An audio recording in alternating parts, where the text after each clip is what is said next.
لیکن روایت کے اندر آتا ہے روزے در اصل میں ہمارے اور آپ کے آقا صلی اللہ تعالی علیہ وسلم اکثر رمضان المبارک کے مہینے میں رکھا کرتے تھے، اور میرے کریم آقا نے جب رمضان المبارک کے مہینے میں زیادہ تر روزے رکھے، اللہ رب العزت نے رمضان المبارک کے مہینے میں روزے کا حکم دیا، کیونکہ روزہ رکھنا یہ تو فرض ہے، لیکن روزے سب سے پہلے حضور علیہ السلام نے رکھے ہیں۔ تو روایت کے اندر آتا ہے جو انسان ایک سنت کو ادا کرتا ہے رب تبارک و تعالیٰ اسے 100 شہیدوں کا ثواب عطا کرتا ہے۔ تو روایت کے اندر آتا ہے جب انسان رمضان المبارک کے روزے رکھتا ہے اللہ کی آزمائش شروع ہوتی ہے، اللہ کا امتحان شروع ہوتا ہے، اللہ کا پیغام ہوتا ہے، اے میرے بندے میں نے تیرے دشمن کو زنجیروں میں باندھ دیا ہے، میں نے تیرے گھر میں خوشحالی لائی ہے، میں نے تیرے گھر میں چاروں طرف سے خوشحالی لائی ہے، اب تو روزے رکھ۔ میں نے عرض کیا ہے خالق و مالک ہم تو بھوکے بھی رہیں گے، ہم تو پیاسے بھی رہیں گے، ہم تو گرمی کو بھی برداشت کریں گے، ہمیں اجر کیا ملے گا؟ رب تبارک و تعالیٰ نے جواب دیا اے میرے بندے جب رمضان المبارک کا چاند دکھائی دے، جب تم صبح سحری کے وقت جاگو گے،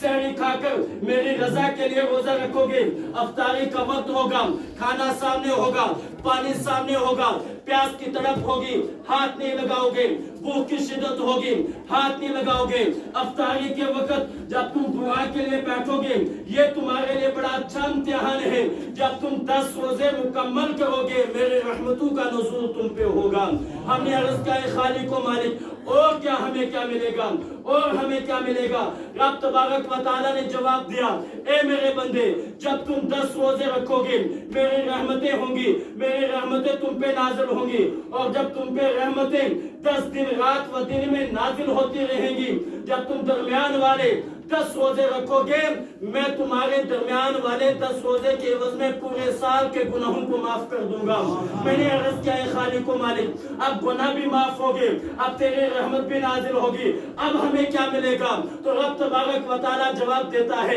اے میرے بندے جب تو 21واں روزہ شروع کرے گا، جب تو آخری عشرہ کے روزے رکھے گا میں تیرے لیے جہنم کے دروازے بند کر دوں گا، جنت کے دروازے کھول دوں گا، اور صرف اتنا ہی نہیں جب تو مکمل روزے ادا کرے گا تو میں تجھے 100 سال کی مسافت سے زیادہ دور جہنم سے رکھوں گا۔ میں نے کہا اے خالق و مالک جنت کے کتنا قریب رکھے گا؟ رب تعالیٰ نے حکم دیا اے میرے بندے تو بھوکا پیاسا تو جنت کو حاصل کرنے کے لیے رہا ہے، تجھے جنت کے قریب جنت کے دروازے پہ رکھ دیا جائے گا اور 8 دروازوں کو کھول دیا جائے گا اور کہا جائے گا اے روزے دار تو نے رب کی رضا کے لیے جنت میں جانے کے لیے روزے رکھے تھے، تیرے لیے جنت کے 8 دروازے کھول دیے گئے، تو جس دروازے سے چاہے گا اسی دروازے سے جنت میں داخل کیا جائے گا۔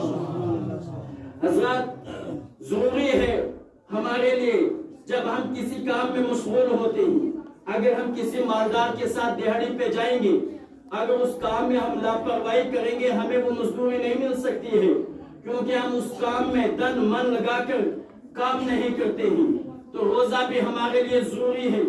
جو لوگ روزے میں اس وقت بھی محروم ہیں میں ان سے یہی گزارش کروں گا، روایت کے اندر آتا ہے کچھ لوگ تو کہتے ہیں 60 روزے رکھیں گے تب 1 روزے کا ثواب ملے گا، کچھ تو کہتے ہیں رمضان کے بعد روزہ رکھیں گے تب ثواب مل جائے گا، لیکن میرے کریم آقا نے ارشاد فرمایا جس نے جان بوجھ کر روزہ رکھنے کی قوت ہے، روزہ رکھنے کی طاقت ہے اور اس کے باوجود اس نے روزہ نہیں رکھا، روایت کے اندر آتا پوری عمر اگر وہ روزہ رکھتا رہے گا لیکن 1 روزے کا ثواب اسے نہیں ملے گا۔ روزہ یہ بڑے نصیب والوں کو ملتا ہے، روزہ بڑے خوش قسمت والوں کو ملتا ہے، اور آپ غور کریں ہم چاہتے ہیں بھوک کا نام روزہ ہے، ہم کہتے ہیں کہ پیاس کا نام روزہ ہے، نہ بھوک کا نام روزہ ہے نہ پیاس کا نام روزہ ہے۔ ہمارے سر کے بالوں سے لے کر پیروں کی نوک تک ہر چیز کا روزہ ہونا چاہیے، ہماری آنکھوں کا بھی روزہ ہونا چاہیے۔ ہمارے نوجوان اس وقت کہتے ہیں نیند سے اٹھ کے کہتے ہیں ٹائم پاس کرنے کے لیے موبائل استعمال کیا جائے، ہمارے بزرگ کہتے ہیں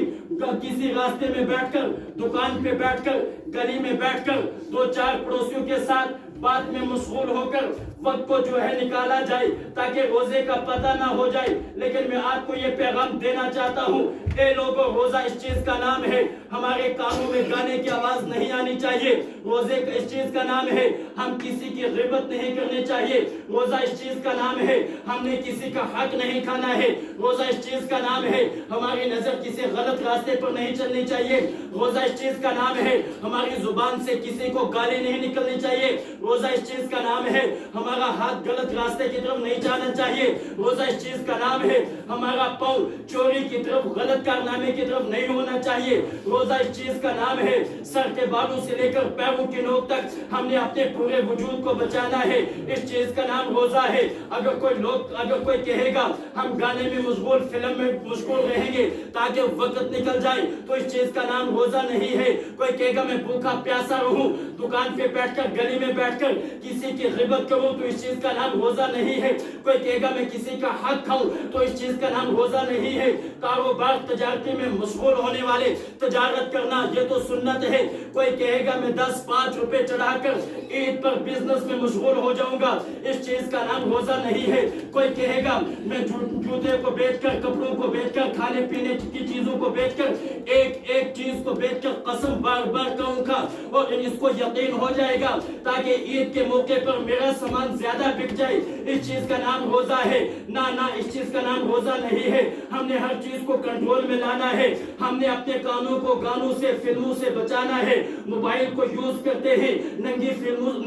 تصویروں سے بچنا ہے، گالی گلوچ سے بچنا ہے، اور روایت کے اندر آتا ہے ہر چیز کو جب ہم کنٹرول میں رکھیں گے تب ہمارے روزے تب بھی اللہ کی بارگاہ میں قبول نہیں ہوں گے۔ اے اللہ ہم نے تو گانے سے بھی کنٹرول کیا ہے، ہم نے تو ہر چیز سے کنٹرول کیا ہے، اب بھی ہمارے روزے قبول کیوں نہیں ہوں گے؟ تو رب تبارک و تعالیٰ نے فرمایا اب تم پر غریبوں، یتیموں، مسکینوں کا حق ہے، جب تک تم ان کا حق نہیں ادا کرو گے تمہارے روزے آسمان اور زمین کے بیچ میں لٹکے رہیں گے، نہ زمین پر تمہارے روزے مانے جائیں گے نہ آسمان پر تمہارے روزے مانے جائیں گے، تمہارے روزے آسمان کی طرف جائیں گے، آسمان کے دروازے بند ہوں گے، زمین کی طرف جائیں گے، زمین کے دروازے بند ہوں گے۔ اب میں نے سوال کیا، اے خالق و مالک یہ تو بتا اب روزے دار کو کرنا کیا چاہیے؟ اس نے تو رات 20 رکعت نماز تراویح بھی پڑھی ہے، فجر کے بعد قرآن بھی پڑھا ہے، 5 ٹائم نماز جماعت سے پڑھی ہے، صبح سے لے کر شام تک بھوکے پیاسے بھی رہا ہے،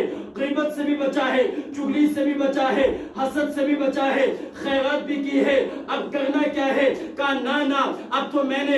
یتیموں اور مسکینوں کو حق رکھا ہے، اس چیز کا نام روزے کا کفارہ ہے، اس چیز کا نام فطرانہ ہے۔ جب لوگ فطرانہ ادا کریں گے، یتیم غریب لوگ کپڑے پہنیں گے، وہ مالداروں کے ساتھ چلیں گے، وہ اپنے پیروں میں جوتا پہنیں گے، وہ مالداروں کے ساتھ چلیں گے، مالداروں کے گھر میں گوشت بنے گا، غریب کے گھر میں بھی گوشت بنے گا، مالدار کے لوگ بچے کپڑے پہنیں گے اور غریب کے بچے بھی نئے کپڑے پہنیں گے، مالداروں کے بچے نئے جوتے پہنیں گے، غریب کے بچے بھی نئے جوتے پہنیں گے۔ جب ایک ہی صف میں مالدار اور غریب کے بچے ایک جیسے ہوں گے، جب امیر لوگ غریبوں کا حق ادا کریں گے، یتیموں کا حق ادا کریں گے، تب روزے اللہ کی بارگاہ میں قبول ہوں گے۔ اتنا ہی نہیں بلکہ پھر رب تبارک و تعالیٰ ارشاد فرماتا ہے، روایت کے اندر آتا ہے اللہ رب العزت ارشاد فرماتا ہے جب وہ روزوں کا کفارہ فطرانہ ادا کر لیں گے اور جب وہ عید کے لیے جائیں گے اور جب وہ عید کے لیے مسواک کر کے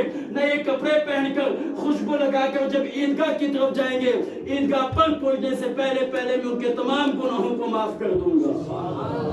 حضرات ضروری ہے روزے کو سمجھا جائے، ضروری ہے روزے کی اہمیت کو سمجھا جائے۔ بہت سارے لوگ ایسے بھی ہیں جو ان روزوں کو بھی بھوکے اور پیاسے کی حالت میں بھی ضائع کر دیتے ہیں۔ روایت کے اندر آتا ہے دمشق کی جامع مسجد کے قریب میں